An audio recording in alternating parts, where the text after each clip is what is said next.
샬롬, 사랑하는 성도 여러분, 지난밤에도 편안히 잘 주무셨습니까?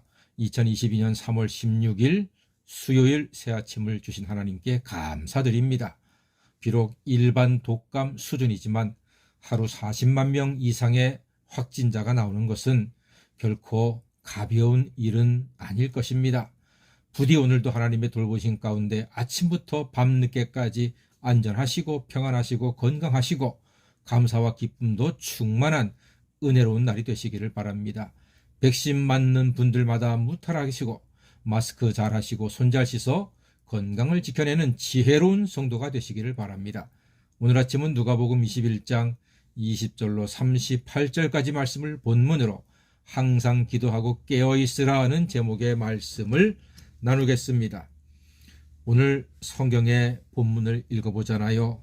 내용이 무섭습니다. 왜 안 그렇겠습니까? 예루살렘이 군대에 의해서 멸망받습니다. 로마 군대죠. 남은 자들은 산으로 도망한다 했고요.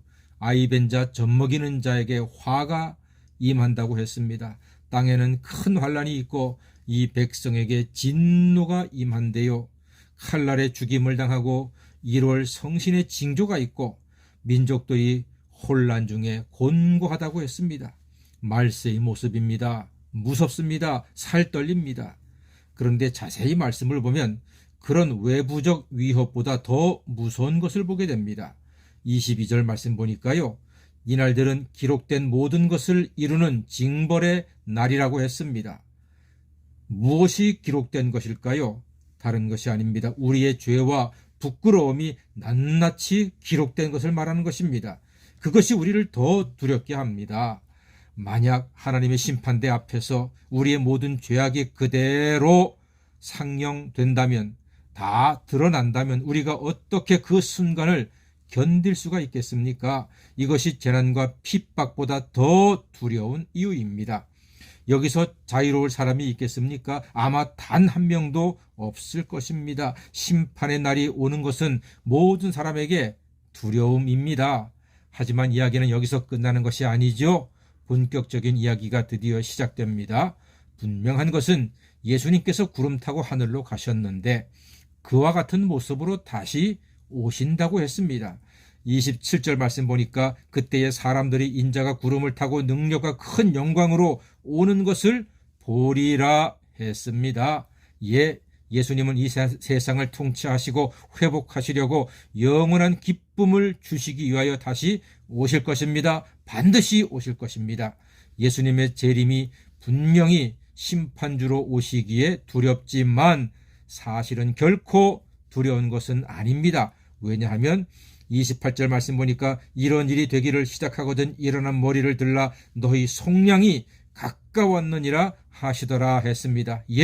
너희 속량이 가까웠다고 말씀합니다. 그렇습니다. 예수님께서 십자가에서 이루신 대속의 은혜가 재림하실 때 드디어 완성이 된다 했습니다. 그러므로 예수님은 죄인을 심판하시되 회개한 죄인은 용서하시고 구원하시려고 다시 오는 것입니다. 예수님 없는 세상, 회개 없는 인생은 갈수록 외롭고 두렵고 힘들 것입니다. 그러나 회개하여 죄사함 받을 인생은 복음의 빛 아래에서 소망이 넘치고 생명이 넘치고 능력 있는 삶을 살게 될 것입니다. 아침이 시작되면 곧 해가 떠오르고 얼마 후에 낮이 됩니다. 바쁜 낮의 일정을 따르다 보면 이윽고 밤이 찾아와요. 부르지 않아도 밤이 와요. 밤이 오는 것을 막을 수는 없습니다. 월요일이 되면 사람들은 한 주간의 삶을 힘들게 시작합니다. 월요일 아침을 좋아하는 사람은 없습니다. 그런데 어느샌가 토요일을 지나 또다시 주일이 되어 있습니다. 막을 수가 없습니다. 이처럼 하나님이 설정해 놓으신 시간표는 누구에게나 동일하게 다가옵니다. 어떤 것으로도 막을 수 없습니다. 돈과 지식과 권력으로도 저녁이 오고 주일이 오고 인생의 종말이 오는 것을 막을 수는 없습니다. 예수님 말씀하셨습니다. 심판의 날, 예수 재림의 날도 반드시 임하리라 하셨습니다.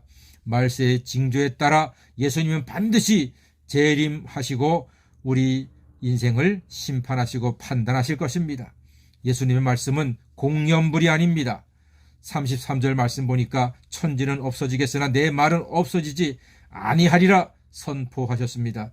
예수님 이후로 많은 나라와 문화와 권세는 사라졌지만 하나님의 말씀은 오히려 더 세를 얻어 온 땅에 충만하게 되었습니다. 사르트르라고 하는 철학자가 얼마 못 가서 성경은 소멸한다고 했습니다만 그의 집이 지금 성경 보관 창고가 되었다고 합니다. 말세를 사는 성도는 스스로 조심해야 합니다. 조심하셔야 합니다.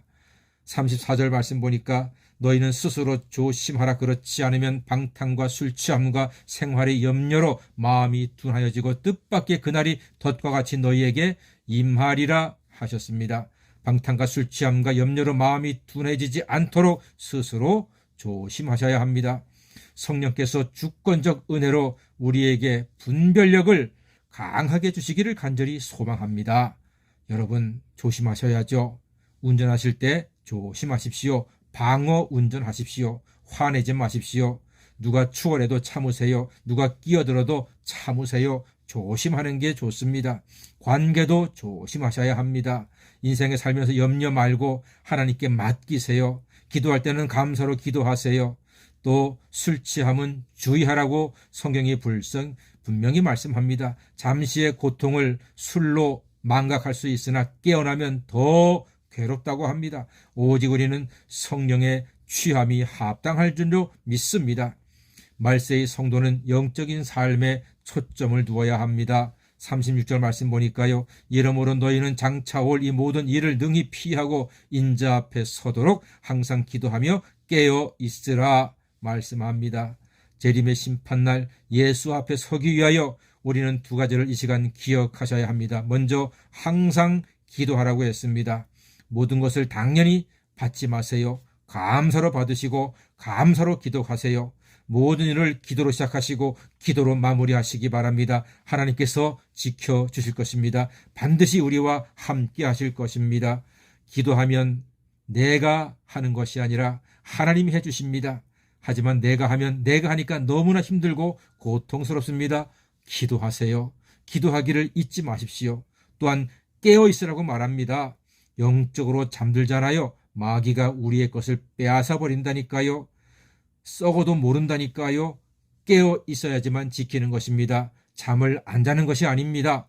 늘 주의 말씀 사모하고 예수 이름으로 기도하고 예배를 사모할 때 이것이 곧 깨어있는 것이요 하나님께 영광이 되고 마귀로부터 우리의 소중한 인생을 지켜내게 되는 것입니다. 말세의 삶에 정말 중요한 것은 예배를 사모하는 것입니다. 낮에 성전에서 가르치시는 예수님께 백성들은 이른 아침부터 모여들었다고 했습니다. 이 같은 간절함과 사모함으로 예배 드려야 합니다. 우리 아침 이 말씀을 들으시면서 하나님의 은혜를 감사하고 그리스도 예수의 십자가 보혈의 공로를 우리가 기뻐해야 할 것입니다. 예수님의 십자가 공로로 말미암아 우리는 죄사함 받고 영생을 얻었습니다. 내가 평생 의지할 것은 바로 예수님의 십자가입니다. 그래서 이렇게 찬송합니다. 만왕의 왕 내 주께서 왜 고초당했나 이 벌레 같은 날 위해 그 보혈 흘렸네. 십자가 내가 처음 볼 때에 나의 맘에 큰 고통 사라져 오늘 믿고서 내 눈 밝았네. 참 내 기쁨 영원하도다. 아멘.